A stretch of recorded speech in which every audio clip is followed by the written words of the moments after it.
Right, I'll start that again. Good evening, ladies and gentlemen.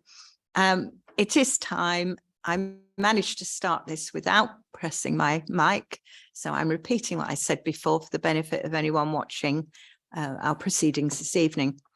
Welcome all to the first meeting of the new Overview and Scrutiny Committee of Rutland County Council. This is a departure from how we have scrutinised in the past, and we are going to review how we've done next March, because clearly we want to be adding value and we want to make sure that this new system does precisely that. For the benefit of new members or a new member to the council, scrutiny committees, or indeed any committees of the council, are not as formal as full council meeting. You don't have to stand to speak. You can just speak from where you're sitting when you're invited. But please don't do what I did at the beginning. Do remember to put your microphone on. It does make it easier in this room because the acoustics aren't the best, but also, of course, it's for the benefit of the electronic systems. Thank you. So, apologies, please. Thank you, Chair. Apologies have been received from Councillor Ainsley, Councillor Boole and Councillor Wilson, though we have two representatives attending on their behalf. We have Councillor Beggy and Councillor Blanksby. Thank you. I'd also like to welcome Councillor Dale. Scrutiny meetings are open to all non-executive members who wish to attend. Only those who are appointed to this committee or their substitutes, so that does include Councillors Beggy and Blanksby tonight, are entitled to vote. Not that we often have votes actually in scrutiny, but tonight, in fact, we will be having. So all of you who are sitting on my right will be entitled to a vote. And sorry, Jeff, you won't. Any declarations of interest? No, thank you. Have we had any petitions, deputations or questions? None received, Chair. Thank you. Any questions with notice from members? None received, Chair. Any notice of motion from members? None received, Chair. And have we had any call-ins? None received, Chair. Thank you. So we move to agenda item number 7, the election and appointments. And the first of those is election of a vice chair for this committee. Do I have any nominations? Leah. Thank you, Chair. I'd like to nominate Councillor Webb. Thank you. Do I have a seconder for Councillor Webb? Thank you, Stephen. I'd like to second. Thank you. I'll just pause for a moment to enable Councillor Brown to take a seat. Councillor Brown, would you like to move a bit closer to Councillor Dale? Yes, please. Simply because this meeting is being recorded, and at appropriate points you will be welcome to join in, but we would like you to be on camera if you do. Thank you. So I've had a nomination for Councillor Webb to be vice chair. Any other nominations? No? In which case I will take a vote just to be formal. All those in favour of Councillor Webb? That's unanimous, isn't it? It's unanimous, Chair. Fantastic. Thank you and welcome, Sue. And I'm pleased that you were willing to stand. Moving on, if you'd like to refer to pages 5 and 6 of your agenda papers, you will see named the statutory members of this committee. Having education representatives on scrutiny committees actually predates scrutiny. It goes back to when councils would run through a committee system, which I think in this room, possibly in the Councillor Baines and I can remember.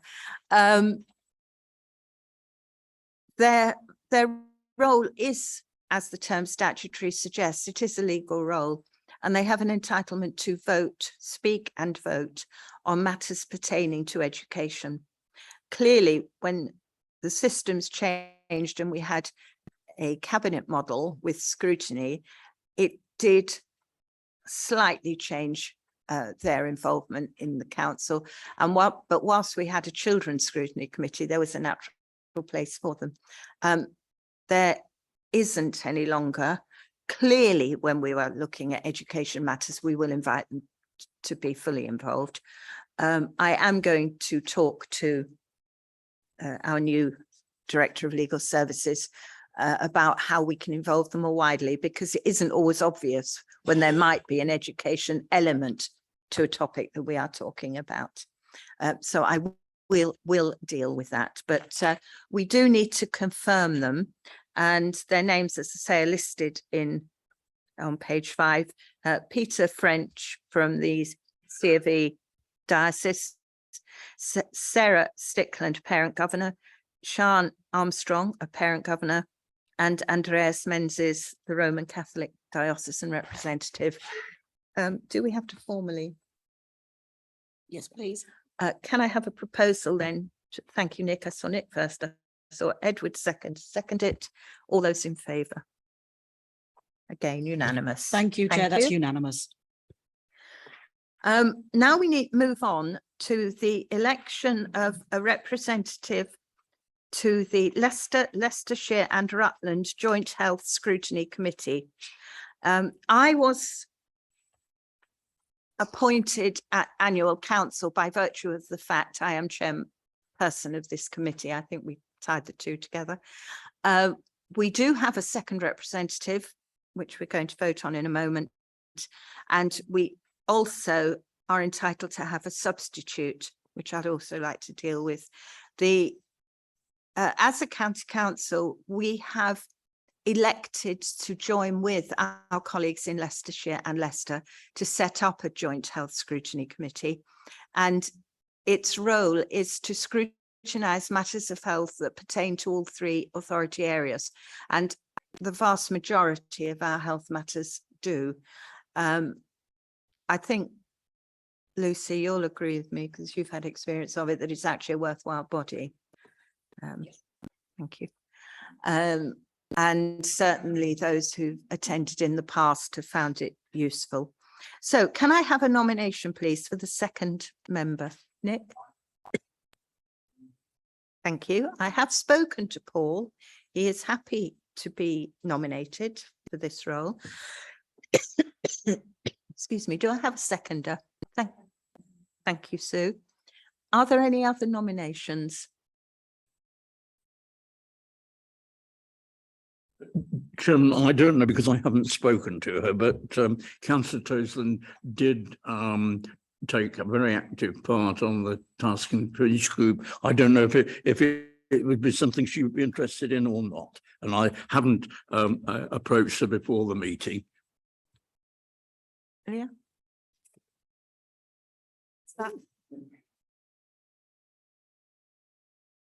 Thank you for thinking of me, but I wouldn't be able to commit to it's travelling to Leicester quite regularly, and I think Leicester sees enough of me as it is. Thank you. Well, on that basis then, can I ask all those in favour of Councillor Ainsley?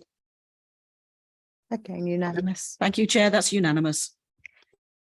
And the substitute, can I, from the chair, given that the substitute rarely gets called upon, suggest that the appropriate person to appoint, and you may disagree with me and that's absolutely fine, but I would like to propose Sue Webb, because as vice chairman of the this committee, she will be involved in a lot of discussions with officers outside the committee, and of everybody is most likely to be as up to speed as anyone on health issues. And so if called upon, wouldn't have a huge amount of additional work to do to get up to speed. I mean, obviously she'd have to read the specific papers of the day, but not much more than that. So is anyone prepared to second my suggestion? Thank you, Nick. Anybody else? No? In which case, all those in favour? Thank you, Chair. That's unanimous. Thank you very much, everybody. Draft improvement plan, item 8, pages 7 and 8. As members of the council are aware, we will be having some development as a committee, but more than that, all councillors on Rutland County Council are being invited to some training being undertaken by the Centre for Public Governance and Scrutiny. I think that's the right title. Is that right? Yes. Thank you. And that's happening in July. My suggestion is that we revisit the improvement plan once we've had that training. However, can I have comments now? So. Thank you, Chair. Under the objective 4, where we're to better represent residents and enable their concerns to inform council decision-making and policy development, I'd like somehow communication to be added into that as part of the remit. Thank you. Communication is led by our comms team, albeit with member involvement. Would the leader of the council like to respond to that or hand over to Chief Executive? I was just having a quick whisper there with Chief Exec. It perhaps links into the business of sort of transformation, looking at the customer experience, which would be an excellent way to get residents more involved with scrutiny as well. So I don't know if that overlaps onto the forward work plan. If that makes sense. I don't know if you wanted to add something else to that. Yeah.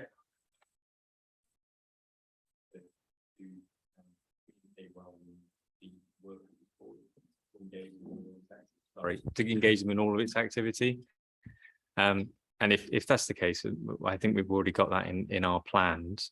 I think with the improvement plan itself as well, is anything that you need as a board to enact and improve. So, and the resources of the council are at your disposal to enable that to happen. It is more towards communicating to our customers rather than part of the scrutiny panel. It is definitely how we communicate with our customers that I'm most interested in.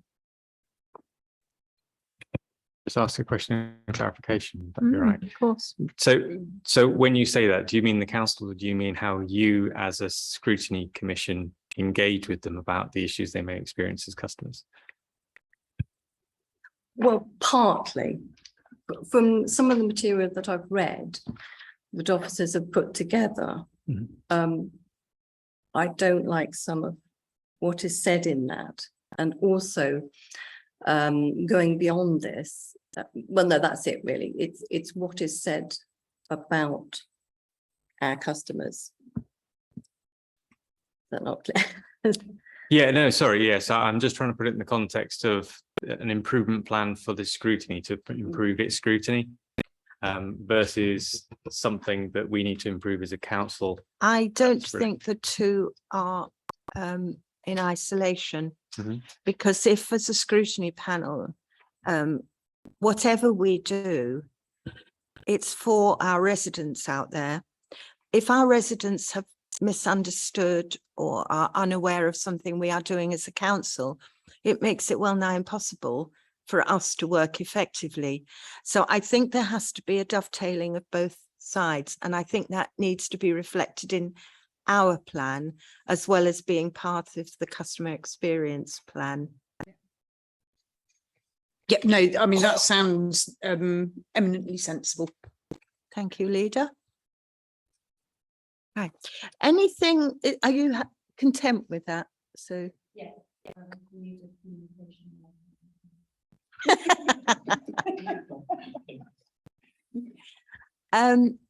Anybody else got any other comments on this improvement plan?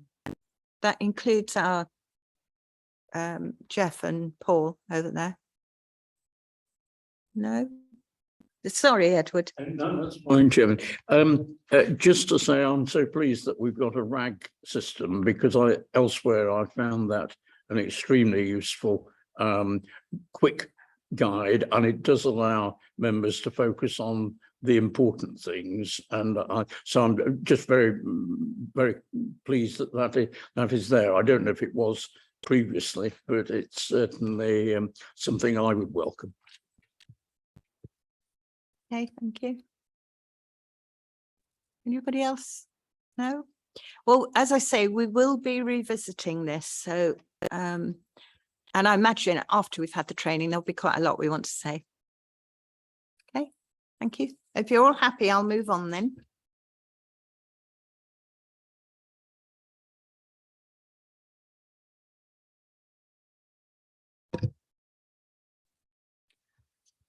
Right.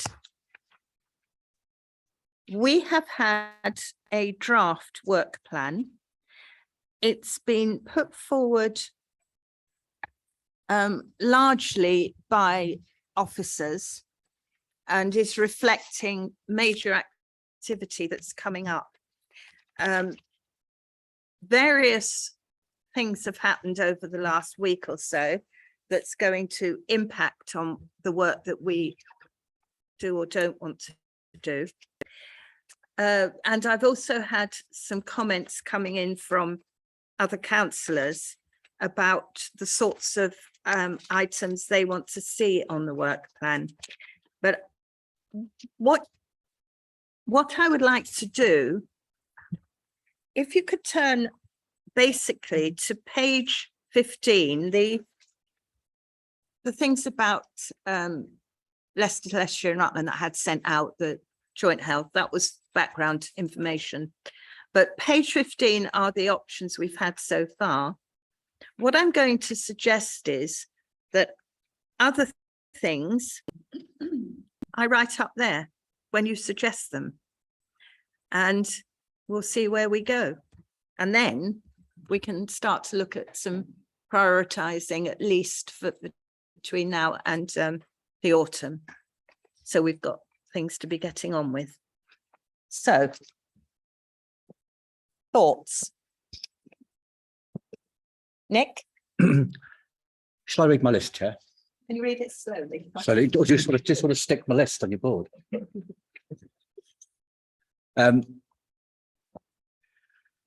The 8 areas that what I put forward, which I sent to you earlier. So apologies for any overlap, because I only did these this morning. One is grounds maintenance, recommendation from Scrutiny that maps of grass cutting should be circulated to parish councils. If we're going to ask parish councils to take on the responsibility, has the specification broken down accordingly? Can PCs opt out of a contract without impacting the overall RCC costs? And what are the authorities doing? Can we learn? What are other authorities doing, and what can we learn? Yeah, grounds maintenance is a good summary. Number 2, museum and castle. Sorry, just say that again. Museum and castle. What options are there to minimise cost?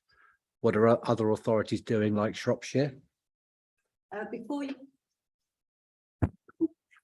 Careful. Before you go on, Nick, could you, for the benefit of those who haven't had the benefit I've had of reading your email, briefly explain what Shropshire are doing? Thank you. In a nutshell, they have got private third parties to run a lot of their culture museums, and even their open spaces in summary, and I'm quite happy to circulate that article around to everybody. So effectively, their museums and museum and open spaces are cost neutral to the council. Okay. Point 3, local plan, settlement sustainability analysis. What are other authorities doing?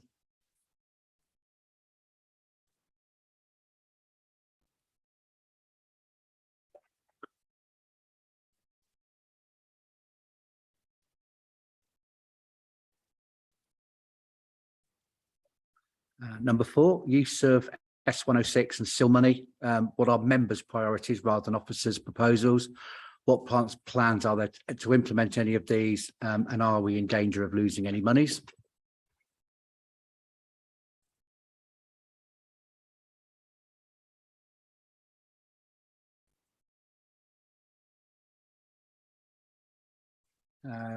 Cost of home to school and send transport, why is it increasing so rapidly? And it's not just fuel.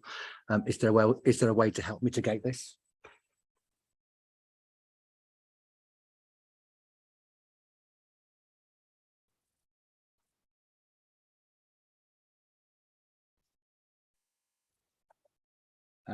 How successful has the Highways Transport Working Group been in reducing speeding in the county, and which solutions are most successful?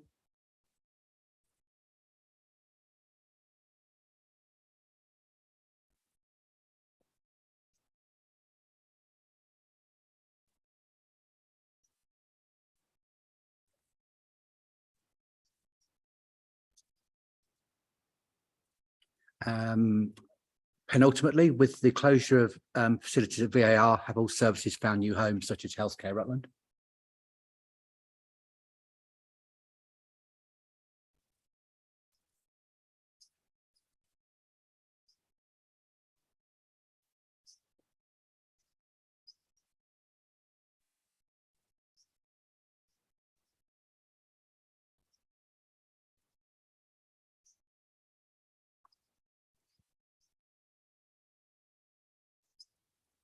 And finally, with the new local footpaths and cycling initiatives, how will this be managed, funded and sites allocated? What makes a site a priority?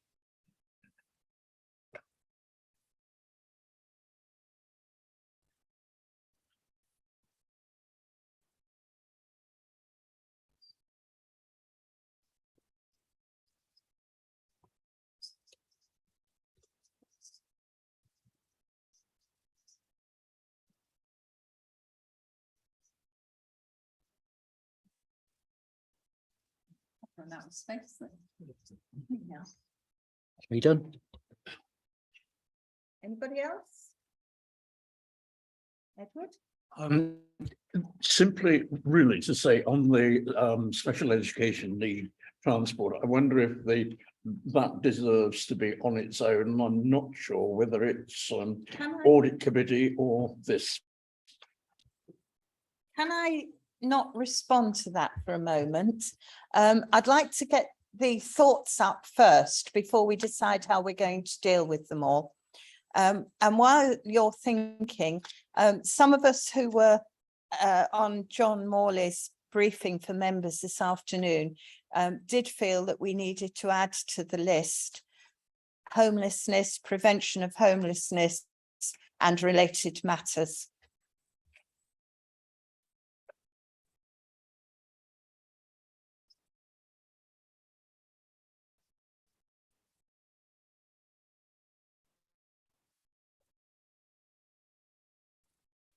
Any other thoughts from anyone? Any other priorities?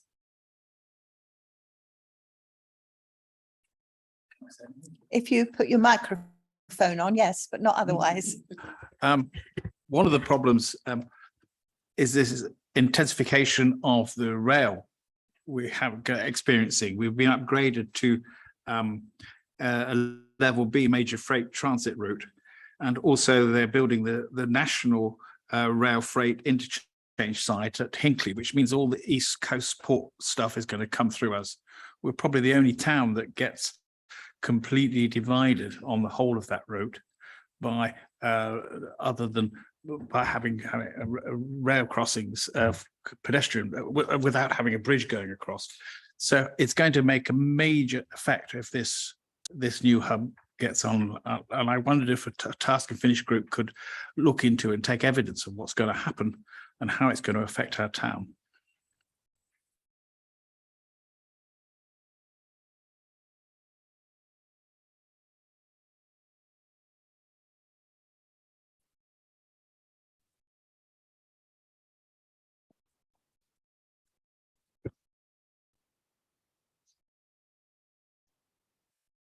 It won't be just Oakham, of course. We do have level crossings that impact on villages throughout the county. David? Sorry, councillor Blacksby, can you just put your microphone on, please? Yeah, the carbon reduction plan, I mean, That's on the list already. it's on the list already, Yeah. but it needs splitting up into areas of work. Can we because- come back to that when we look at how we're going to manage the whole okay. list, please? Yeah. I'm not saying you're wrong. I'm No. just, I want, It's such a big subject and Yeah. we need to split it up into sections. I want to know, I want to get potential topics before we then start saying what we're going to do. So Could we just put children's services on there? I'd really like to talk to councillor Ainsley to be more specific.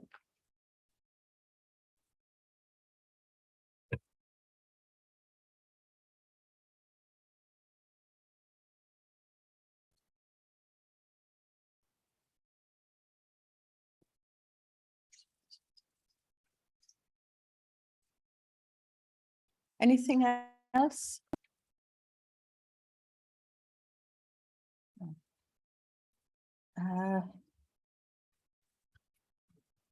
Just quickly check that I haven't missed anything from the various bits that have come in. Oh, yes, there was another one. I'd like to put on fees and charges because scrutiny, other than saying, oh, does it look about okay when we do the budget papers, hasn't actually looked at fees and charges. You might decide you don't want to do it, but I thought I'd add it in. And it's not until decision till February.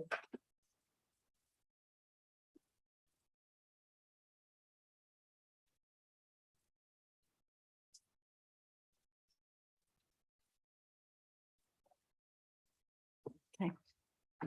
I think I've caught all the ones now that have come in. Now, as I said,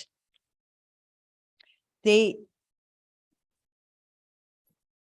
list that's in the papers, the 13 items there, came via our officers, which means via the directors and no doubt in discussion with cabinet and so forth. And and so I'll start, I think, with one on that list, and that's the carbon reduction plan. David, you thought it needed splitting up. Could I have a comment from either the leader or chief exec as to what was envisaged in that, please?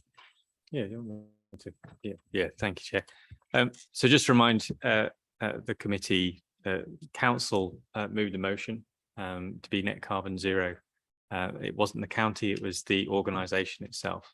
So we definitely need a carbon reduction plan to ensure that we hit those ambitious targets that we set ourselves. And that's what this is coming forward as. So it's a question of whether the committee want to see the carbon reduction plan at the end of the process, or look at best practice of what other organisations, including private organisations, are doing, and maybe make recommendations ahead of us embarking too much on the development of the plan. I mean, but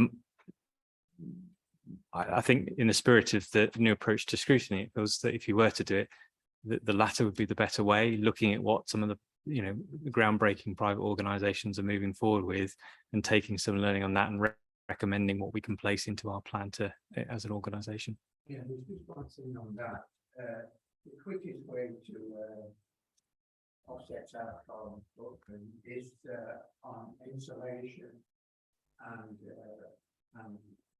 plans in the estate, in the council estate. That's the quickest way to get it down.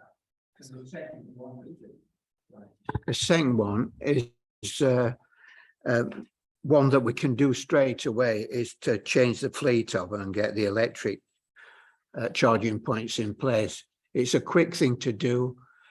Most of the fleet is with Enterprise, and Enterprise would break the contract to turn it over to electric. So obviously not to start to write the plan in here today. obviously, you have some ideas, and I think that's hugely beneficial. I think if the sooner you can start to look at this as a committee and make recommendations, the better. One thing I would just say about the two examples that you used is obviously one of the biggest ways of us saving our carbon footprint is not being in this building at all and not having it under our stewardship and having something that's more environmentally friendly. The other thing just about EV, we can't just put a box around the vehicles. We need to think about actually the lifetime costs of CO2 associated with vehicles, and actually many of them, particularly vehicles that run high mileage. Actually, the benefits aren't as you would see at this moment in time. So whatever you look at in the sector, I'm sure you'll find under an understanding of why they've chosen particular routes and how they've calculated the carbon footprint of whatever decisions they've made. It is very cost effective to actually change the fleet over. It would save the council quite a lot of money, and it would go towards the climate change action. I don't really want us to get into the debate tonight. I want us to try and focus on what we want to be dealing with of all the items. I picked that one up because you raised it and it was on the list. Are there any others on the original list of 13 that anybody would like clarification on what officers were thinking about? You want to speak? Very briefly, you might be minded to add the carbon baseline assessment when it's done as a very useful piece of background research for the panel to look at. I would not want to do that. I think it would be absolutely beneficial for it to be sent to all members as a piece of background information. That's a relief, Chair. But I don't think it's the role of scrutiny to look at something after it's finished. It was more to inform any potential work on looking at best practices, but obviously I'm in your hands, Chair, but it's useful information to make informed choices. It will be a useful document for all members to have. Yes, definitely. Okay, then, Leader, do you have any comments on any of the ones that have appeared on here tonight?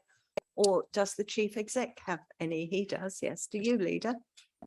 So looking through them, the economic development strategy, I think, will be important. The timing will no, not on the original 13, on the ones on the board. Oh, on the ones on the board, yeah. So with some of those, they're really specific, and I know that's really obviously important for residents.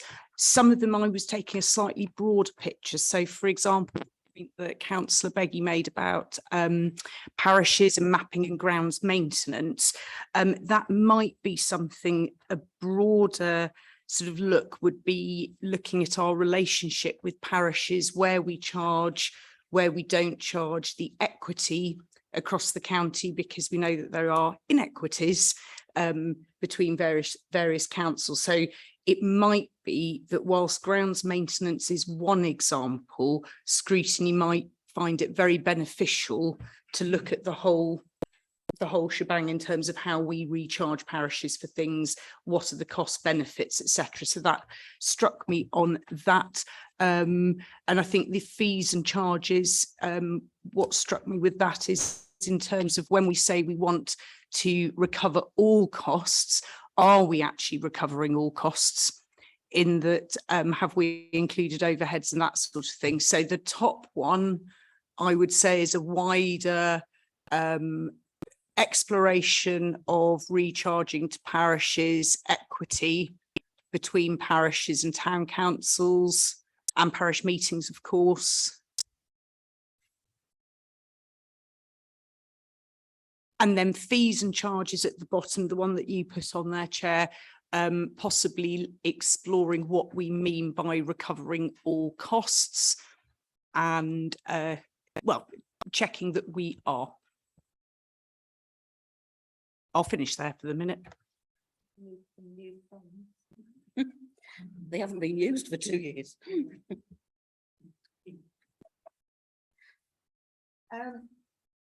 Chief Executive, would you like to make your comments? Thank you. It was just a comment on what they're trying to achieve.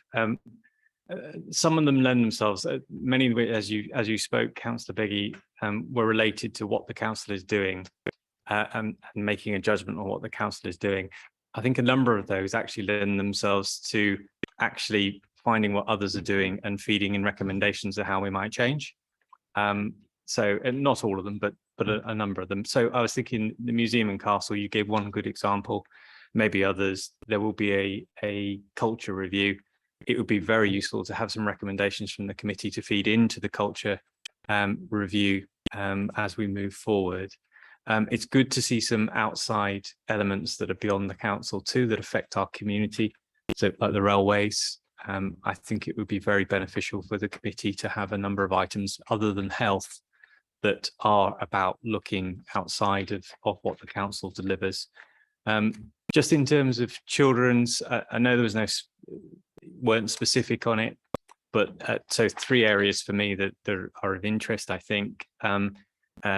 You may or may not want to consider children's social care readiness for our inspection as a stock take, to question whether you might. There is the development of the family hub, which you may not want to reassure yourself about how that is and look at what others are doing and making sure that it's developing in the way that you might want and the community might want to see. And certainly beyond SEND transport, there is something about SEND that was on our list, both in terms of quality, but obviously we'll be part of the national programme called Delivering Best Value. And there's a particular impact that we talked about the other evening as members informally for the public. That's about the deficit in SEND spend moving over to the local authority. So there is, it is important that we look at delivering best value in that context as well. So there's a few things in there that you might consider. I'm really pleased about the homelessness. We've seen a marked increase in homelessness, and the Act changed our responsibility in terms of homeless prevention. So I think it is a very useful time for us to take stock about the success of that impact and look at what's driving some of the homelessness in the market at the moment. Nick and then David. I just was a question for Mark, really. Going back to the presentation we had, all weeks blur into one. But anyway, about our assets register, is there any work that Scrutiny can do to help with the assets register and the best use of some of those assets, such as OEP, for example? Yeah, definitely. Yeah, we will certainly need to first of all give a high level direction by the autumn on what we need to do with our assets or what we might look at in more detail. From there, there'll need to be more detailed business cases about each asset. It would be extremely useful at that point to get Scrutiny's input, either in pressure testing business cases themselves after we're finished, or upfront of that, exploring before we commit to developing business cases, ensuring there's recommendations about the use of those assets or the direction of travel.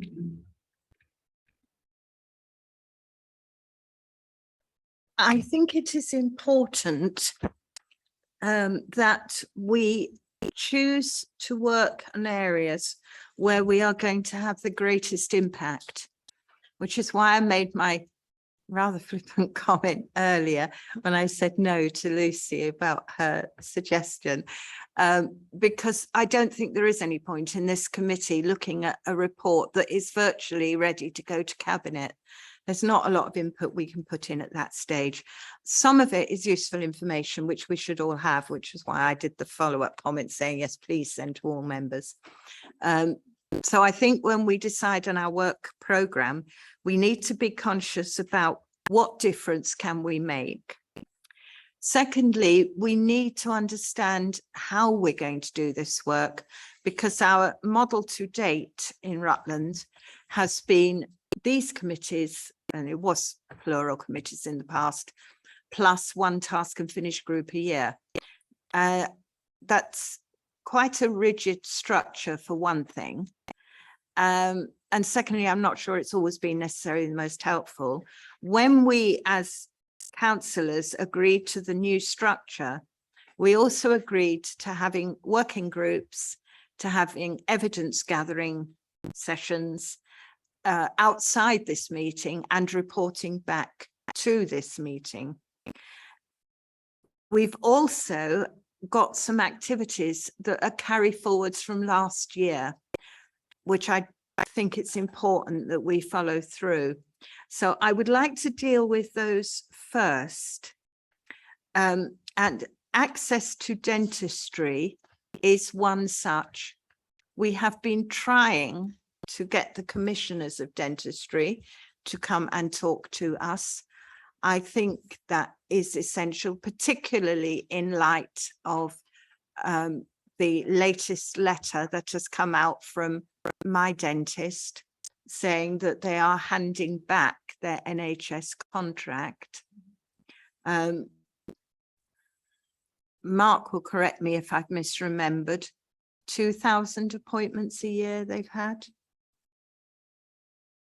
I think it's 2,000 appointments a year, which won't be available to the people of Rutland. And the nearest NHS dentist with a vacancy at the moment is it 15 miles away? There's I can't remember what I called the NHS when it said if you had problems finding a dentist within your area to call, and the nearest one they offered me was 15 miles away, which for myself and many other people is going to be impossible. They didn't say which one, unfortunately. Thank you, Chair. No, thank you.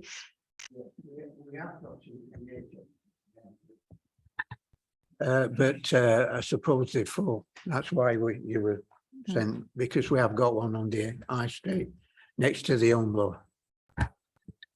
Yes, I think it's capacity though. Chair, could I just say that there's one coming to Barleythorpe? I don't know whether it's It's the Is one that the that has one? just handed back its right. contract. Right. So okay. it'll be, when it gets to Barleythorpe, it will be a private practice. I thought it might, but yeah, okay. So I think, given that we've been trying to pin this down for a number of months as a council, that one has to be a priority. And I think, given that we want the commissioners to come and tell us what they are planning to do to fill this gap, that is something that will be an appropriate agenda item for the committee, if you're all happy. So that one we will tick. And the second one that I particularly wanted to draw attention to is the,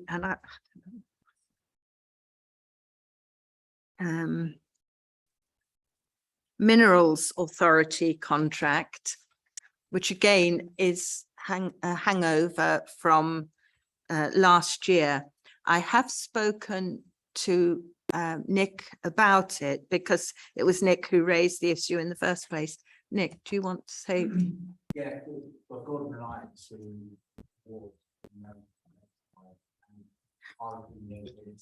Sorry, councillor Beggy, can you just put your microphone on? Thank you. It's too early to schedule in any such review. And Gordon and I said, let's keep it on the agenda, but not specifically in for any meeting, and review it after possibly 6 to 12 months after the contract's been running. At the moment, we've got nothing to review. Okay, thank you.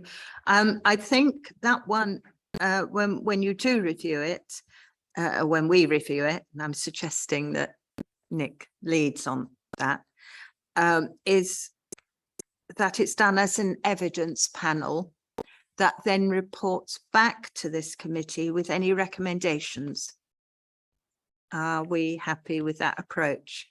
So we're looking sometime in 2023. So those are the two that I particularly wanted to raise at this stage that needs being dealt with. After this briefing this afternoon that we had from the Director of Adult Services and his colleagues, I think we have been thinking about it. The homelessness is an issue for us, as we've said, with others as well. My suggestion, and a number of you were on the briefing, so did hear it, is that we undertake an evidence gathering activity with a view to determining what else we can do and report back quite quickly to this committee. How does that sound? Would anybody like to volunteer to be part of that evidence gathering? You don't have to be a member of this committee. Any non-executive councillor can be involved in evidence gathering activities. Is anybody interested? Thank you, Leah. And Stephen, and I would as well, actually, if you're happy. So we will do that, and we will aim to do that in the next, well, before we next have a meeting, if we can. So that'll be 4 weeks. We'll see what we can do, shall we? I'm aware that Stephen is about to go on holiday. And Leah's about to go on holiday. She's signalling to me. We will see what we can do, but I think that's the way to approach that one. So that's the homelessness that's up there.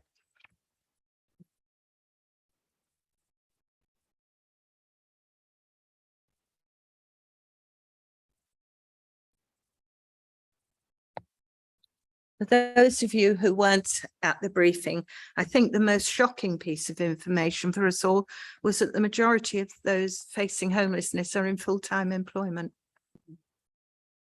Hence the urgency and the importance of it.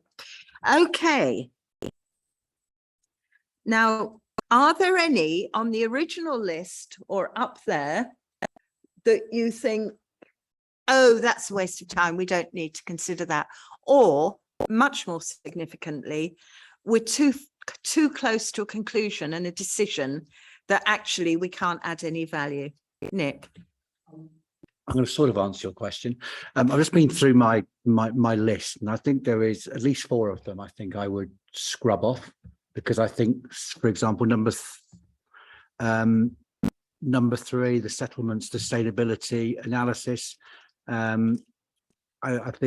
don't think that is an immediate priority. What are other authorities doing?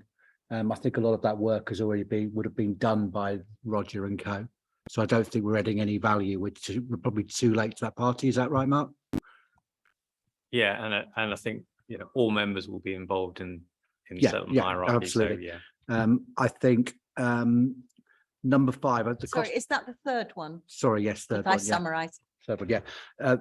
Number 5, the cost of school. So I think it's an important problem, but I don't think it actually needs a group to do it. It's a very narrow question. I think it's probably just a question for officers. The home to school. Number 5. Sorry, the home to school and send That's it. transport. Yes, Joe, yeah, that one. So I think that could probably just be scrubbed off as a question to officers. Number 7, I think, is probably just a question for officers, as opposed to needing a task or finish group to do it. Sorry. And again, I think number 8 is simply a question of clarity to officers about the new footpaths and cycleways. In fact, I asked Andy Tatt today on email what's involved, etc. So again, probably doesn't need a group to do it with everything that we've got on. Of the 4 remaining, the reasons I've left them on there, because 2 of the biggest issues we face are, one is budget. And I think number 1, and Lucy's sensible suggestion of widening how we can cross-charge paracies, etc., could have an immediate impact on budget. And I think number 2, about museum and castle, and whether or not we can find some way to make those cost neutral, saves the service and also has an impact on our budget deficit. And the other 2 I've kept is because they are large and immediate concerns of residents: infrastructure, which is the use of Section 106 money, and speeding. That's why I've not taken those off. My only question on that is, do we think the impact of the Highways and Transport Working Group on speeding is just a question to the Highways and Transport Working Group?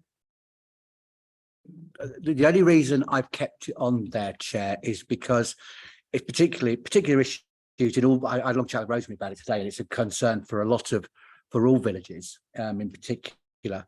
And there seems to be a disconnect between what the villages believe is the issue and what officers do. So, for example, Lucy's kindly come out to Greetham before to see what's happened on the ground. Rosemary's coming out to Stretton to do the other. So I think there is a disconnect between possibly what's happening on the street and some of the responses that the villages are getting back. That's the reason I kept it on. I've underlined speeding because I think the issue is speeding. At the moment, it's managed through the Highways and Transport Working Group. One of the things, if we're looking at the speeding issue, it may be that the Highways and Transport Working Group is a perfectly good group. It isn't fit for that purpose or whatever. So I think if the focus is on the speeding, we might. Yeah, going back to my original question, the two most important things are what's affecting our residents most, which is speeding and budget. So that's why I've kept those on. Okay. David. Yes, about the grounds maintenance. I think we're going down the wrong path on that. By putting it out to the council, it will actually cost more. It might not cost as much to the Rutland County Council, but it'll cost more putting it out there because we should be integrating, not splitting it up, because you have more and more contractors coming from far and wide. It's bad for the climate, carbon footprint and everything. I think we shouldn't go down that road. I think we're in danger of dealing with the issue again. I think what the point that Lucy was making was that there are a number of services that are a cost to the county, and there are some of those services that the county is paying for, but so are some parish councils. Yeah. I mean, the one that we had, the one that we found was the most inequitable a few years ago was street lighting, where the county council was paying for all the street lighting in Oakham, but not the street lighting in the villages. And you wonder why. So what Lucy was suggesting is that we actually look at all the services that we are providing. Sometimes the villages are paying, sometimes they're not. Currently, in terms of highways maintenance within the villages, some of our villages are paying for it, albeit with a grant from the county council at the moment, which may or may not cover the cost. In other parishes, it is still the cost to the county council. Yes, it leads me to another part of this ground maintenance. We've got Barleythorpe residents paying on top of the council tax £195. You know, if we go down that line when we're saying some parishes do this and some parishes don't and all like that, it's even more so when you've got companies involved. Yes. I think most of us, apart from possibly Stephen, who's only been recently elected, are aware of the problems of Barleythorpe. If we set up a task and finish group to look at this, I think it will be down to the task and finish group whether they include that. I mean, Barleythorpe is a big problem. It is actually not the only area of housing in Rutland where the residents are paying twice, though. No, I was just making a point that it led me into Barleythorpe because you could say some parishes are paying for the parks or grass cutting and all like that, and some are not. Some are getting grants and some are not. It's not very democratic, actually. Yes, of course you Yes, can, Mark. so it seems that what you're trying to get to is that there are a set of principles about equality in the county, but matched against also budget and matched against also other priorities such as the environment. And they're not all going to fit together. And it would be hugely beneficial, I think, for us if the committee did look at it and make some recommendations about what principles we apply. There's another problem with it. By putting it out to the parishes, we get more a bigger carbon footprint for the council. That's another problem, because we draw in contractors in from all over the country. I They come think, miles to cut the grass. David, I think that's something that we would need to get into in a working group, not least to look at the detail, because I am aware of one village where they have contracted it out to a chap who lives in the village. So he doesn't do much traveling. We've clearly widened that one out. Sorry, Edward. No, if you wanted to finish up, well, I was coming back on the speeding. Please come back on the speeding, Edward.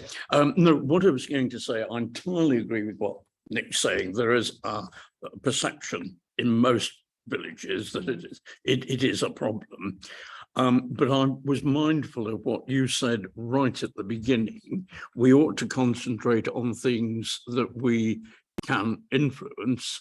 And what worries me is that, first of all, it's individual behaviour that we've got no control over at all. And secondly, the one which I think most members will be aware of, it's enforcement, and the police are not going to put resource into the sort of problem, the level of problem we've got. So whereas I entirely agree with the perception out there, I'm terribly afraid that all we will do is allow residents or communities to come along and say, this is a terrible problem, what are you going to do about it? And we're having to hold our hands up and say, well, we've done what we can. We put out warning notices or whatever it is, but you can't legislate for individual behaviour.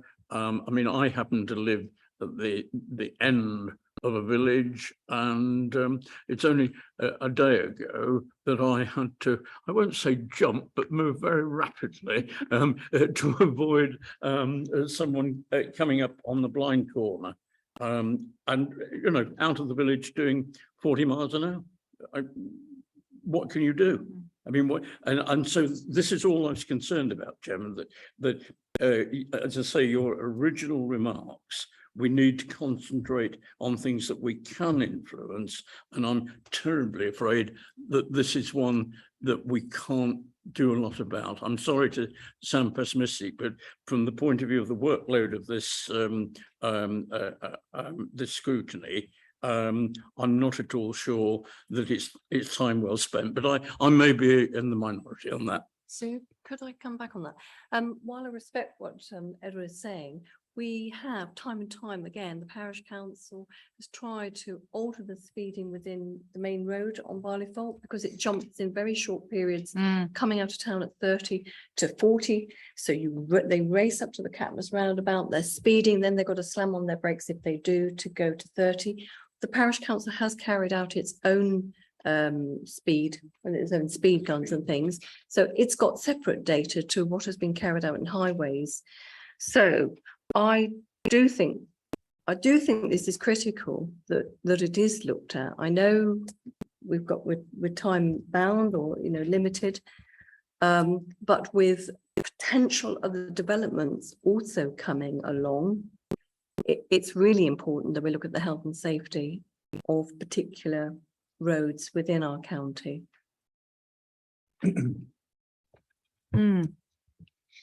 Lucy?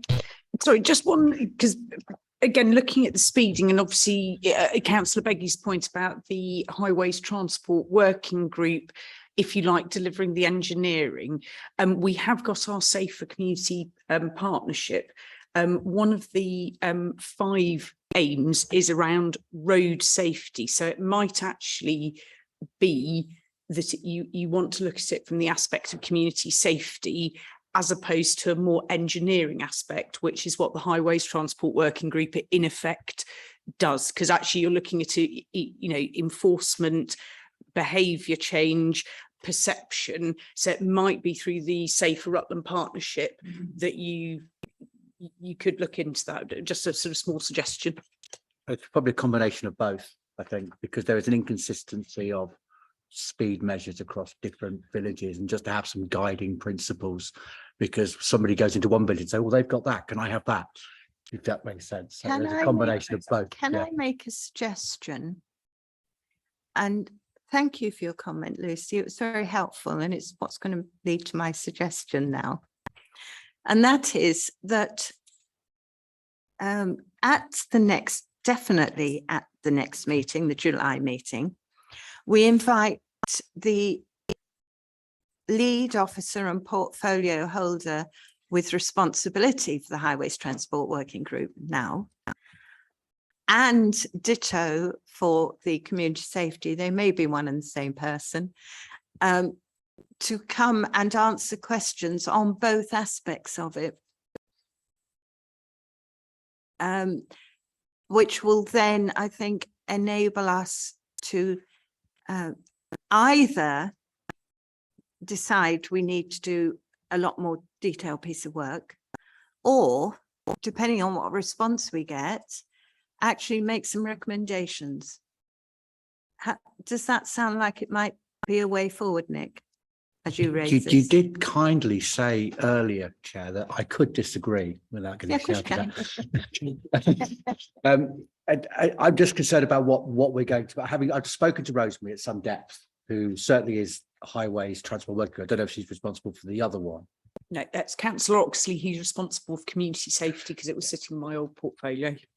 Rosemary is very clear to me that this is all very new to her. It's going to take her a while to understand the ins and outs, and she's not meeting with Andy Tapp until the week after next for the first time. So I'm not sure what answers we would get by asking those questions. Mark?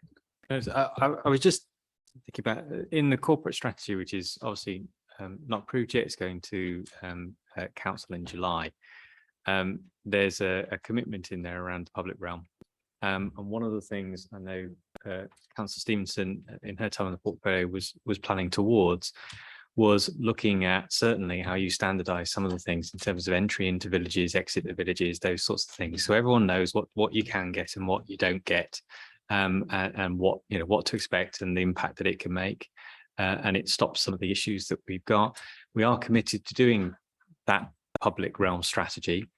And it may be useful to explore some of the issues of a lack of equity between different areas, explore with engineers why those inequities exist, and maybe make recommendations about what might go into the public realm strategy. I 100% agree with you, Mark, because again, speaking to my villages, there is a huge amount of misinformation or misunderstanding. Like I sat in Stretton Parish Council the other week saying, oh, SID indicators have no impact whatsoever. People try and race them to see how fast they can go. Well, if you read the research, that's blatantly not true. So it overcomes a lot of these urban myths.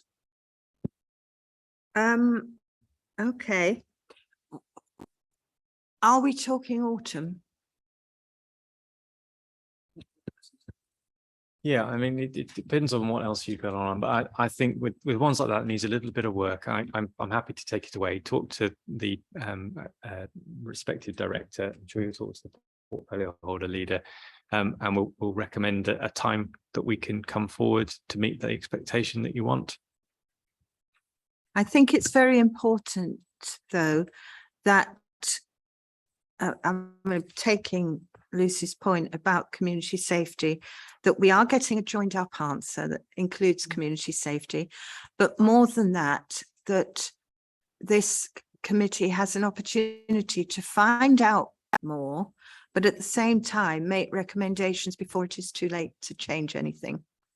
So I don't want finished document time when it comes to us. No, we won't have got that far into the public realm strategy by then, but I'm just trying to clarify what Mark was suggesting. So are you talking you're going to go and do the work, or is this going to be a cross between us and you?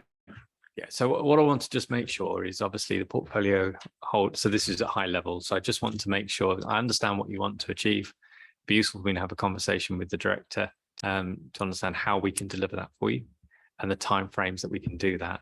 What I understand is it's not about coming to you with a strategy. It's actually coming to you with the information you require to make the recommendations and also guide you in terms of how you might help us bring that information together about your understanding of local communities.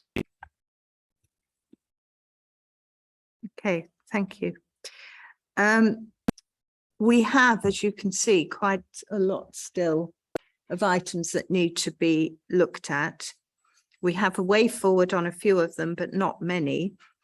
I would like to draw your attention particularly to item 10 on the original list that we had, because it is something that some of our parents have got very involved with, criticising the council. Leah. Sorry, Chair.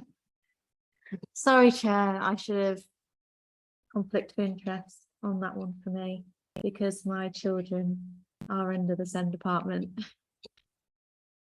Yes, thank you. We are not discussing the substance, so I don't think you need to leave the room. Is that right? Correct. Yes. Nevertheless, we do know there has been a lot of social media activity on this particular topic. There seems to be a mismatch between what we think we are delivering as a council and what certain parents perceive they are receiving. A number of us have had comments from residents along these lines, you know, I'm not getting what I'm entitled to, sort of comments. And if you are the parent of a child with any sort of difference, certainly one that is a barrier to learning, then it is difficult, if not distressing. And my heart goes out to them, quite frankly. So I know that there has been an offer of mediation. I don't know where we've got to on that, and I don't know how much we might be able to add as a group. And I'm looking to Mark for this, not just as chief exec, but also as former director for people. Thank you. Yeah, it's a challenging subject here, I guess. Your point about have we got someone independent working with families? The answer is yes, we have. I think first meeting, was it the second meeting they've had so far? The first meeting was this week. I actually went to it. Second one should be the end of this month. Right. It'll be interesting to see what comes out of that and how that builds the relationship. What has certainly come out of some of the initial work is that we're putting to one side what people receive and whether it meets need. Is there's certainly an element around communication, which was part of the issues that were coming up at the time, and that's what a number of the events have looked to try to build. There's a question about whether the committee want to get involved in, there'd be an area where at times in these sorts of services, there are two things that could happen when someone doesn't get what they think they should be getting. Either their expectations don't match what the system can provide, or the system is letting them down. And I'm not going to comment on how that is across any of them. And sometimes the system can just let individual people down because of the relationship, because the system is made up of individuals and professional judgments. So there is an opportunity for you. It may be a tricky judgment of how you look at it. It would have to be structured particularly well. And when I spoke to Councillor Ainsley last time about the potential, my feeling was it would be helpful to build in the kind of independence that we've built into this sort of process that we've had before, as opposed to you trying to make a judgment based on people's viewpoint, either officer or parent. Edward. Thank you very much indeed, Chairman. This is where I feel that the SEND thing, and I'm not going one trick pony, I'm following on what the chief executive just said, I really do think this is an area where we ought to be looking at the total provision. And I think it is something we recognise it's a highly personal, highly emotional thing to be dealing with. And in many ways, I think by taking the whole view of our provision on all sorts of aspects, because clearly there's an economic side to it as well. This is something that we really could look at radically and influence it, because there is undoubtedly a disconnection. And I think I would like to make a second point following on from that. Well, I found it personally an unsatisfactory last flourish of a scrutiny panel. I know Nick had asked some questions. We then ran out of time, but I would like to make a general point on the working of this committee. It did seem to me, Chairman, that it wasn't our business to be questioning officers, and officers quite often at quite a well, I won't say a junior level, but I mean, certainly below head of service.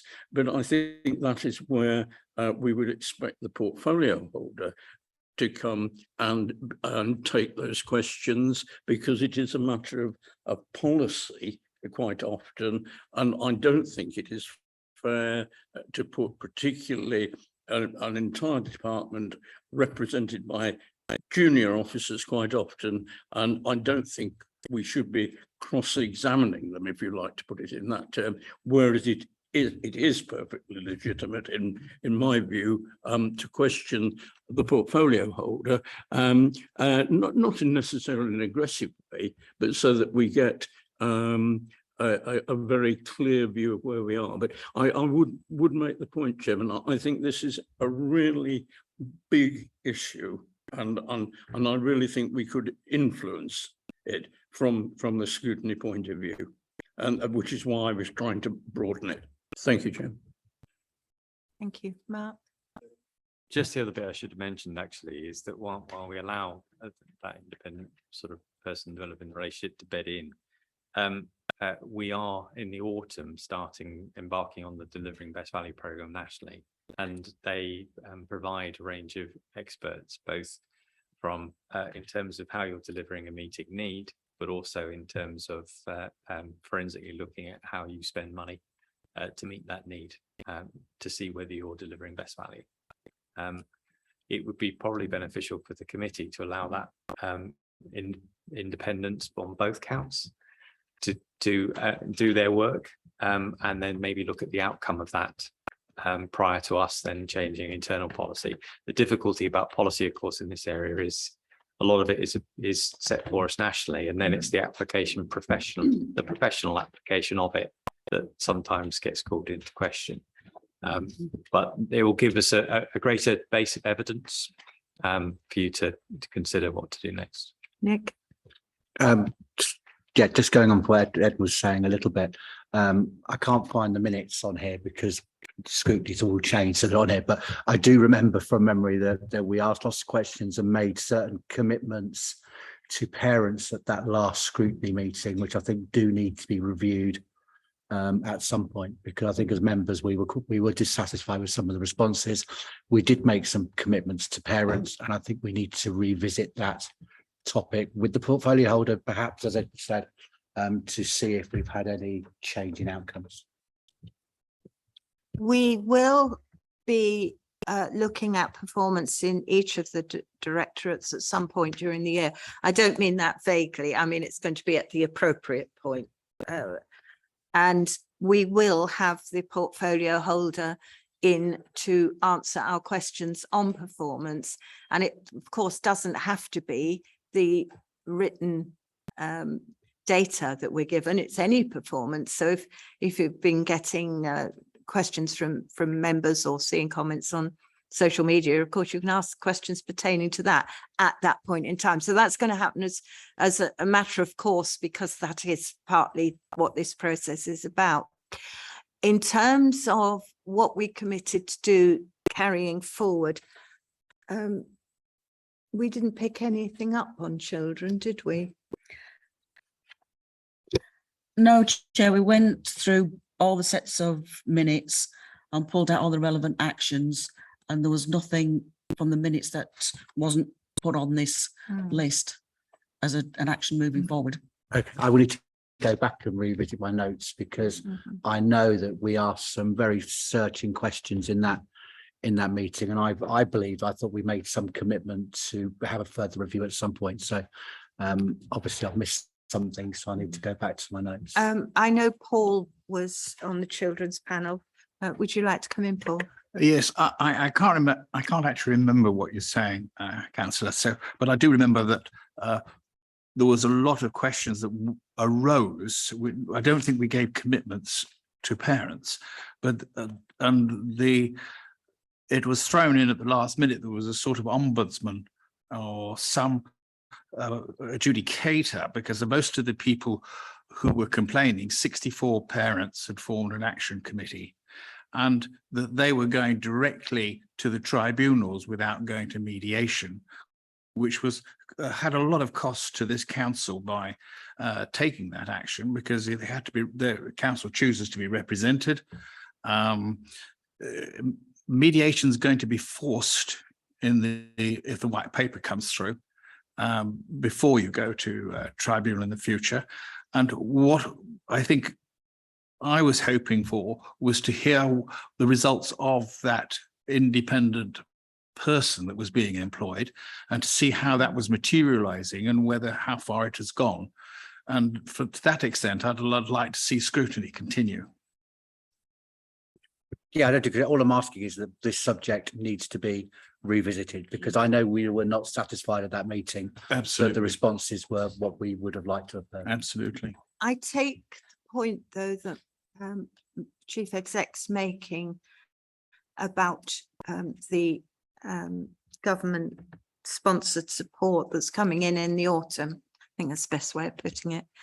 And I think it would be helpful to know the outcomes of what they are saying before we review, because it will be a key piece of information for us, I feel. So I'm thinking, sorry, before I say I'm thinking, Mark, do you actually have a timetable for them? No, they've been a bit vague at the moment, so it's classic government autumn. But we are hoping September. They have said that they will give us some upfront resource to do some initial analysis before they do the full deep dive starting in the autumn. It would be beneficial, I think, to do what you're saying, not least that because of the interplay with finance, with quality and best value overall. They may make recommendations that may be contrary to something that parents want. It may be the opposite, but I think it's important that you're not making recommendations that are then undone by the government review. It's important that you have that information to understand what these experts' viewpoint is before you make recommendations. Would be my suggestion. So I will be equally vague and say we're looking winter to spring. However, I think Councillor Brown was suggesting that some of the work that is going on currently with the independent person working with families was something that you might want to understand their view about. So we could explore that. The problem is the question of, it would be very difficult to make recommendations. It may be just assurance of progress and direction of travel, which is just as valid, but you just need to be careful about your work. Paul? The reason why I brought it up was I was concerned that this matter might escalate. These 64 parents were quite vociferous in their views and quite strongly held views. And if they sort of escalated this within through other media sources, it could be a problem for the council. And if we wait a long time, then it may be a problem. On a similar note, Chair, I hear what Mark's saying for the bigger piece of work, but certainly some reassurances before children enter another school year, I think would be very welcome, and for the parents that inputted to the last scrutiny meeting to see if they had seen any changes or any increased value. I'm just concerned if we wait for this bit of work until spring next year, their children who've gone through 2/3 of another school year. I think we have potentially a timing issue here, though, because if the independent mediator has had one meeting with parents and has another one at the end of the month, they won't have had very much before the school summer holidays. And of course, in September, children will be starting a new school year. So I'm not quite sure how we square that circle. Sorry, just some of the other issues that you'll experience is you'll have to get the parameters of what you're looking at set out and absolutely clear, because it'll be very difficult to make recommendations, because if you take evidence based on people's feelings against, say, how officers are perceiving, it's very difficult to understand what's really happening in the system.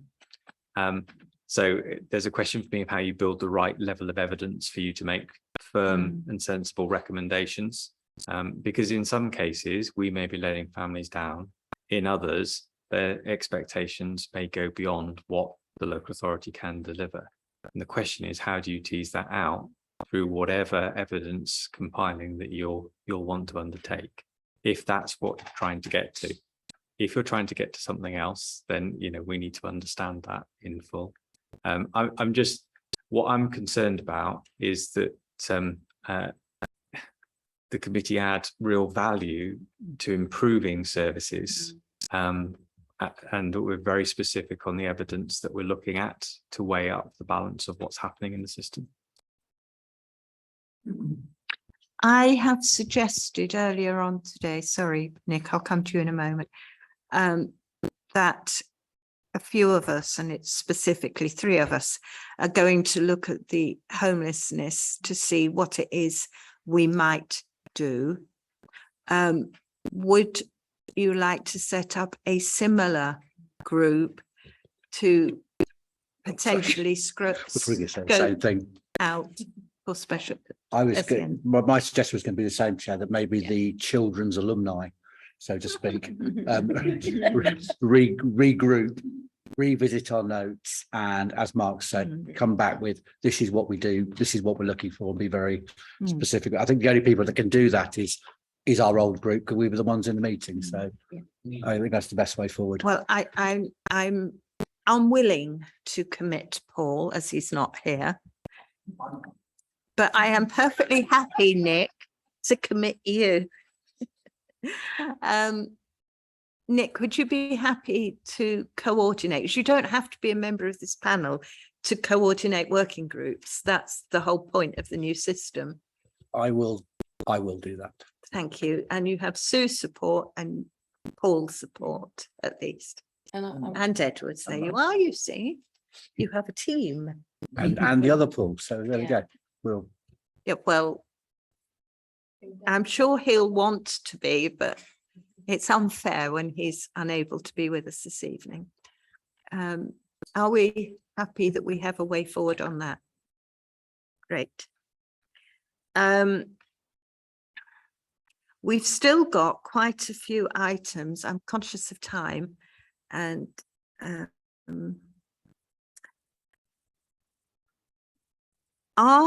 we can revisit this in a month's time, obviously, and talk in between whiles and email each other in between whiles to sift it down further. But are there any of these things? Can I ask you, Leader, if you think are time crucial and we ought to be prioritising?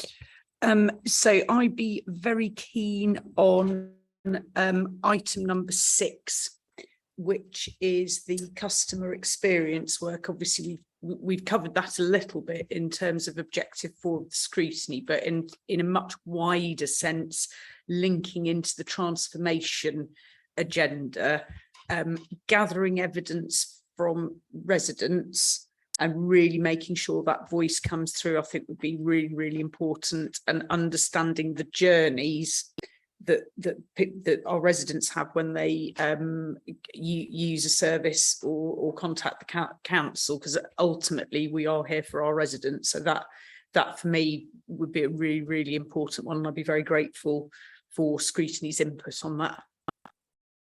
Just add. Yes, please, Mark. So as you know, we talked about transformation and mapping customer journeys, but the experience is really important and that won't be done.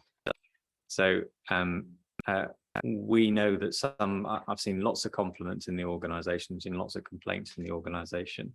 And I know it's mixed and sometimes it's down to the individual who's speaking. And what I'd like is a mirror to be held up independently so that we can engage the workforce on where we are doing really well in our in supporting our customers in the experience they have during that process and where we're letting them down.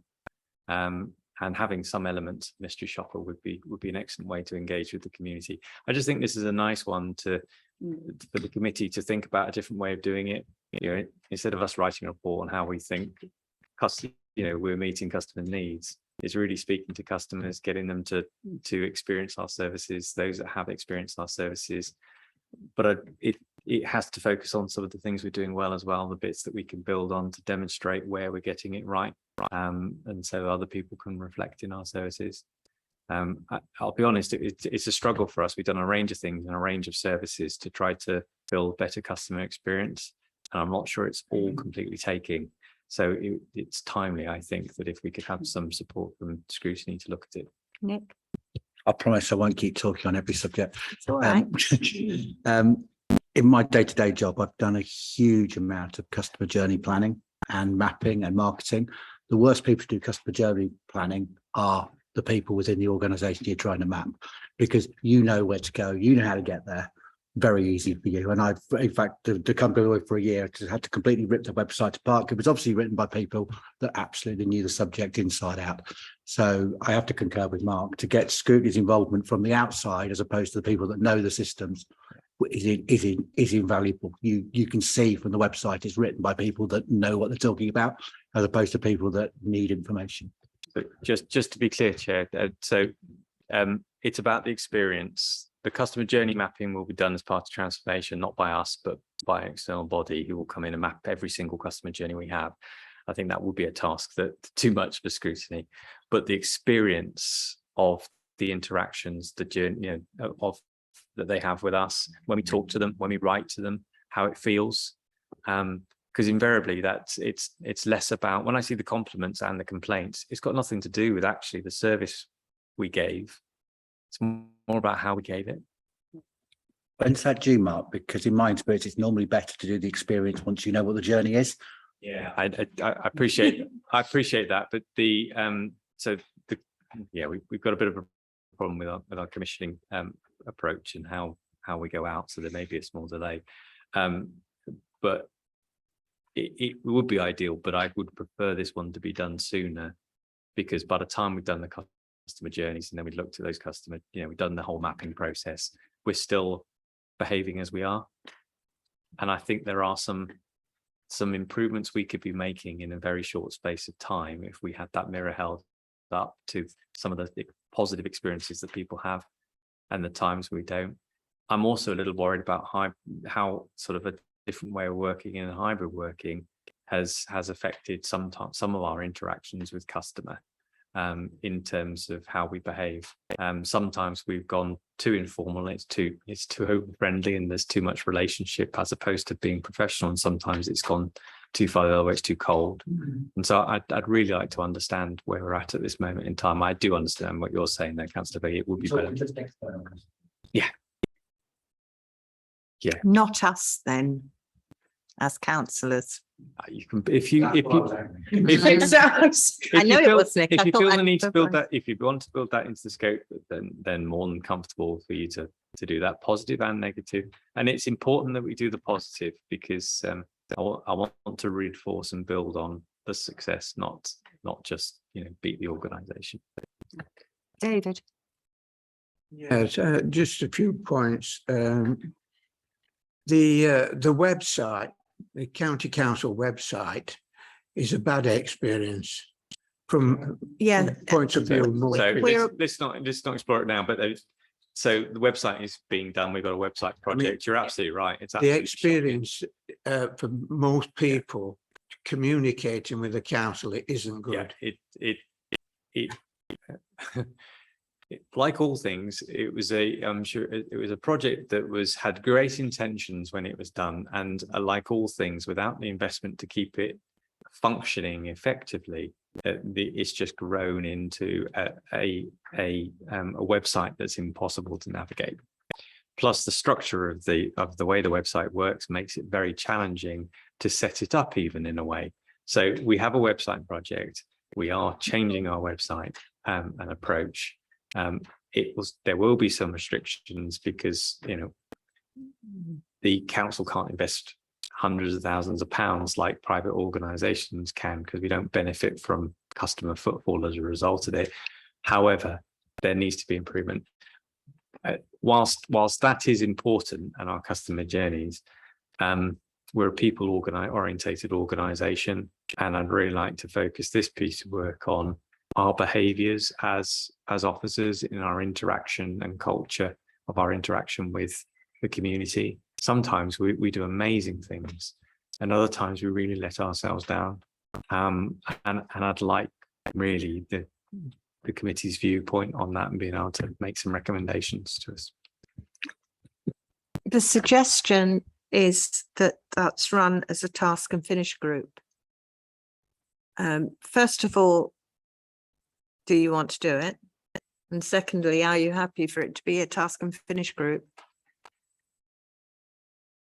There's a nod from Nick, a smile from Sue, so I'll take that as a yes as well. Don't smile near me, I'll take that as a yes. Obviously, I will go out to other non-executive councillors to see who else might want to be involved, because that's the process. Would anybody like to volunteer to chair this particular task and finish group?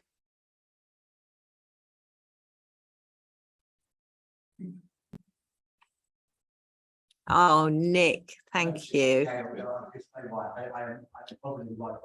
You are.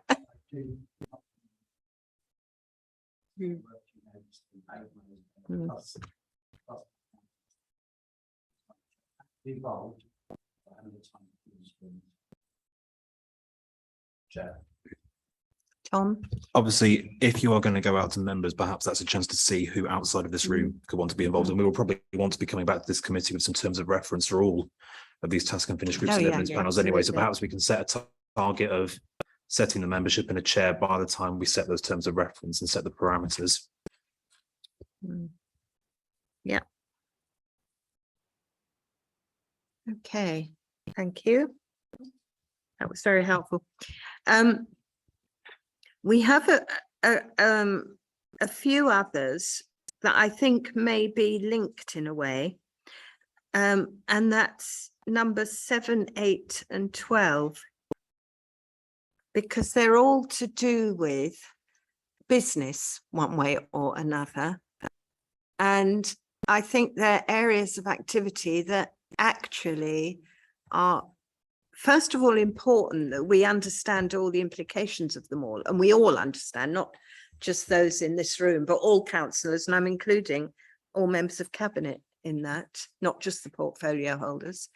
But equally, there are implications in all of them for the future of us as a county council and of us as a place. Because if we don't get our economic development strategy right, we could wither on the vine as a place. And that would be terribly sad. So I'm actually, this is my personal beef now. I think I'm allowed one. I'm actually quite keen that we do something on the economic development, stroke the devolution, stroke levelling up, all of that. And I'm also conscious of the fact that we have been here longer than I had intended that we would be here tonight, given the nature of the agenda. If you are happy, I propose going away with the vice chair and officers and relevant portfolio holders to see if there is something we can scope up that would be worthwhile that we would bring back to you on that particular set of items. Leaders happy? You happy, Sue? Are the rest of you happy with that? Okay, thank you. Given the time of day, we've been through that, I think, enough for now. I propose we don't discuss this any further now. I think we know where we're going, don't we, Jane? Thank you. And this is not done and dusted today. Our work plan has to be a live document or a live activity because, well, two reasons. One, things might happen and things on our work plan, we decide actually we're not going to add any value, so we take them off. But also government, and it's not just this government, so this isn't a political comment, government keeps coming up with bright ideas that unfortunately have implications for us that they don't think about, and we may have to react in a smartish fashion. So are we happy that, no, Nick's not. Okay, Nick. Honestly, you only have to put up with me with one meeting. That's all right. No, I'll be no, gone no, next no, time. no, it's a pleasure having you here. My only question is about museum, castle and culture. I'm aware there's a culture review imminently. It needs some immediate decisions, and maybe it's that's the one thing I don't believe we've got an action about how we're going to take that one forward. And I think that one needs to happen quite quickly. Am I right, Lucy?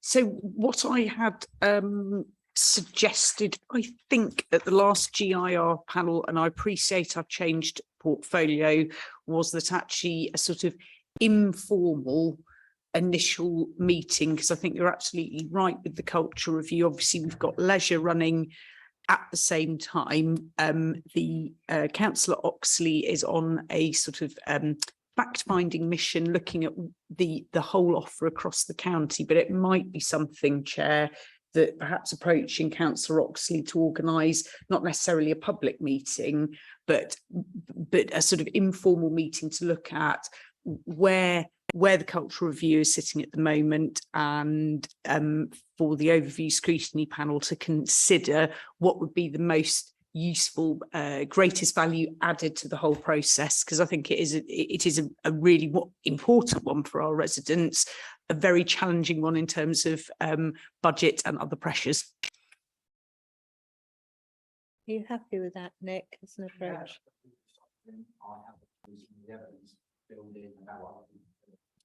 Shall I take that away and bring that up with Councillor Oxley? Yes. And then, yeah, brilliant. Yes, please.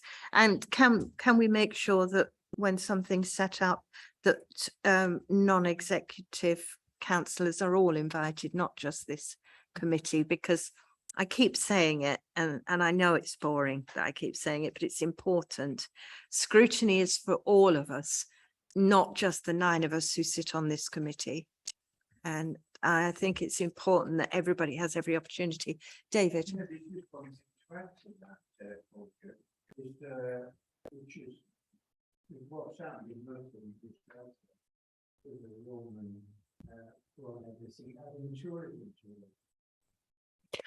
So on that one, it's worth it's always worth reading cabinet papers. Obviously, there is a paper on Tuesday regarding levelling up funding, which is looking at bidding precisely to be able to maximise our recent cultural finds of the ichthyosaur and the mosaic. The tourism is an interesting one, because you could argue that there's a theory that if you make Rutland a really great place for its residents, people will naturally come because it's a fabulous place. That I would suggest would sit with the economic strategy development and that sort of thing. But it is a very good point, Councillor Blanksby. Thank you. Can I move on then, please? Yes. Thank you. Item 10, the RCC Guide to Strategic Overview and Scrutiny. This document will be going to Cabinet and Council for approval at some point. I have had a comment on it from a member of the council who cannot be here tonight, and it's that it's supported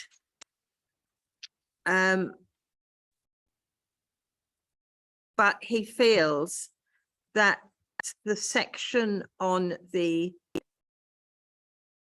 heard in public, not public meetings,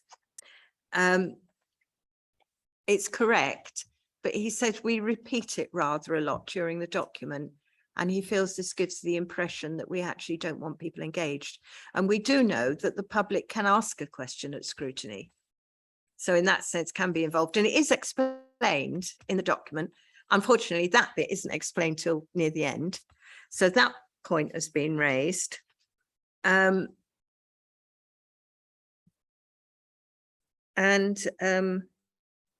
no, actually it's quite a lot. It's written about the same point, which I will pass on to officers who obviously are dealing with it. And also he thinks that we ought to be saying more in it about scrutiny's relationship with outside bodies. And we have mentioned tonight with the railways scrutiny of outside bodies, and it is a valid point. And I suppose in that context, we're not totally clear about scrutinizing health, given that we also have the joint health scrutiny. So those are the comments that I've received. Comments from others? Edward, I know you have a comment. I was going to say we had spoken very You did, briefly outside the yes. meeting. I'm entirely in favour of getting more public involvement, and I think the detail there take on board the comments that you've just alluded to.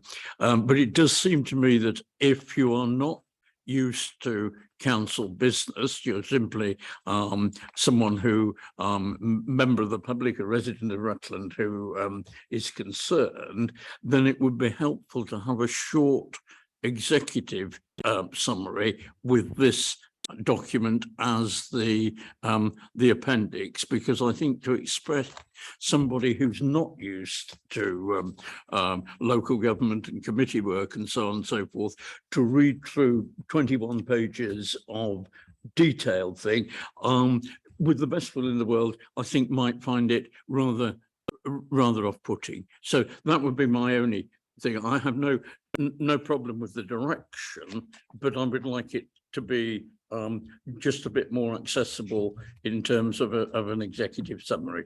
That was my only thing. And the tiny point which I did mention to the chairman, when we were doing the constitutional working review, we very rightly removed the term citizen and put it as resident. And I think it's probably just a matter of, what do they call it? Cut and paste. Well, I would like to cut it and paste in resident. Okay, thank you. Nick? Just on the back of that, I think there's a comms piece of work off the back of this, because I've dabbled in marketing in the past, but communicating clearly how residents can get involved with the council. I don't think that's not something we do enough. They don't know that they can come to scrutiny and ask questions. So I think there's a plain English communications plan. Yes, of course. Just along it. Well, what I would say is that think about there's a number of different items where you're considering how and what you want to look at in a bit more detail before it goes on the work plan.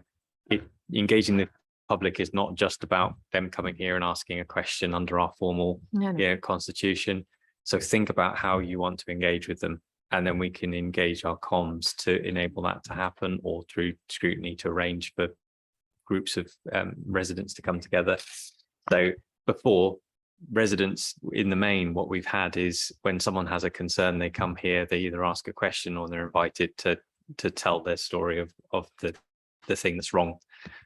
What hasn't happened is we've engaged with a wider group, understanding lots of different sides, weighing up the evidence and coming forward with recommendations. So have a think about that in the ones that we've got on the list. You consider, Mark, having a cross-section focus group which is basically a user group that meets, let's say, 4 times a year across section, across the residents. So yeah, we have. Yes, we have. We certainly need that anyway as part of a range of our developments. So we've been exploring citizen panels. But if there is something that you want specifically as well, then we can support that to happen. So in April, Cabinet approved a new communication strategy.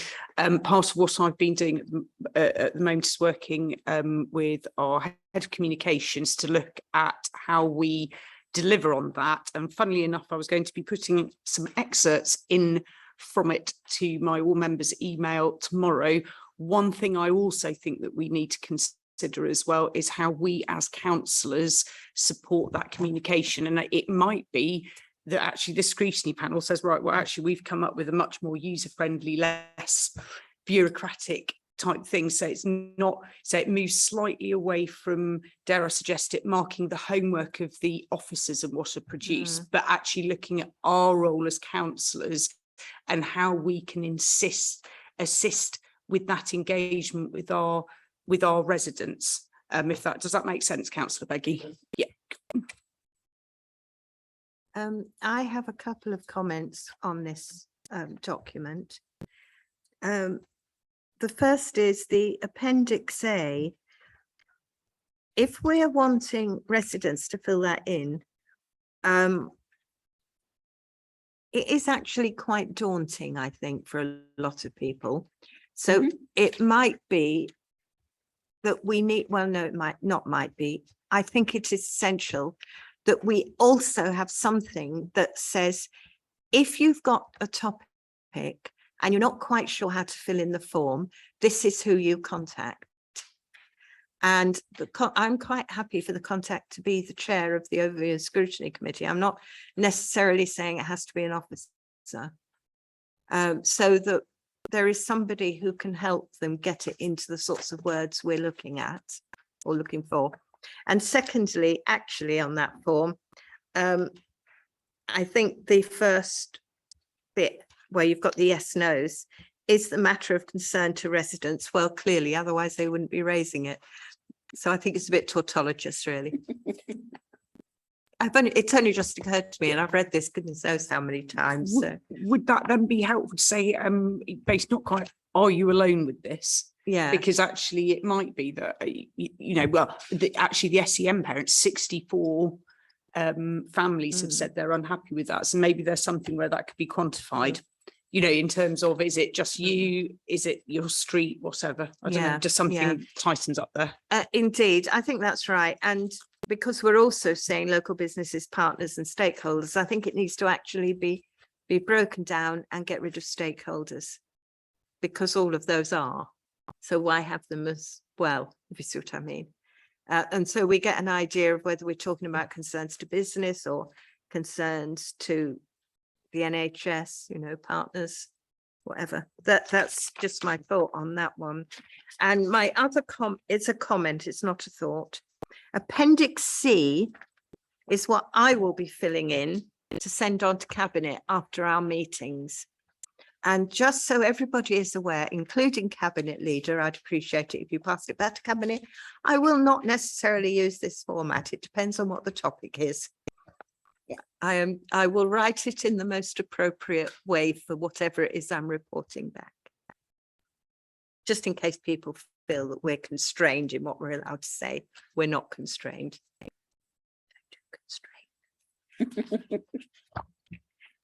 Is there anything else on that document? I mean, I think it's actually very helpful that we've had it at all, because it's the first time that we've had anything, any sort of guidance. And yeah, of course you can, Sue. What a little comment. 1.5, when it mentions it's best practice for a scrutiny committee to only look at a few issues at a time. Whilst I agree with that, there's a jolly long list. There is. It is probably not best practice what we have just done. I think, given that we are in a transition phase, I don't think we had a lot of choice. I've spent a lot of time thinking about it. And I don't think we had a lot of choice. What we need to do in these various working groups that have been set up is to refine down the activity and evaluate ourselves whether it's going to add value, what we do, so that we get a much smarter list as we progress through the I'm not next 2 or 3 sure- months. I'm not sure there's enough of us, but whether or not to extend the panel. I don't think we need to extend the panel because everybody who is not on cabinet is entitled to be involved in all of these activities. And you are entitled to come, even if you are not actually a member, and speak if you wish to, as Paul has particularly has demonstrated tonight, he's spoken. So I don't think being a member of this panel is the crucial issue in this. It's how we actually package the activities. Mark, you wanted to come in? Sorry. So, yeah, the committee is probably the right size for the committee. But a lot of the work that you've indicated is outside evidence panels coming back and reporting. That can be quite short because you don't have to go through all the evidence. You can say, we reviewed all the evidence, we've explored this type of evidence, and this is the recommendation we've come back with. Task and finish groups again. So as long as you're moving away from taking everything as a report, exploring the report and all the evidence in the meeting itself, then actually there's quite a bit of business you can get done if you choose to. There are things you want to do in the meeting. There are things you'll want to do outside. The things you do outside, the wider the member group you can involve as well, and the public. Okay. Are we happy with that? I've not been informed of any other urgent business, have I, Jane? No, Chair, we have received no notice of any urgent business. And our next meeting is the 7th of July at 7 o'clock in here. But a number of us are doing some pieces of work before then we will report back on. I think, given that we have only a month, that we will, unless somebody is desperate to do the report back in writing, that we will report back verbally on where we've got to. If we have some prepared terms of reference for an activity, clearly those can be circulated, but I think I am certainly content that they could be tabled, given that it's only a month away. That's allowed, isn't it? Yeah, we can do that. If you are content. Does that sound a way forward? Fantastic. Thank you. I close the meeting at, I can't see the clock, somewhere between 10 to and 5 to 9. 2052. 2052.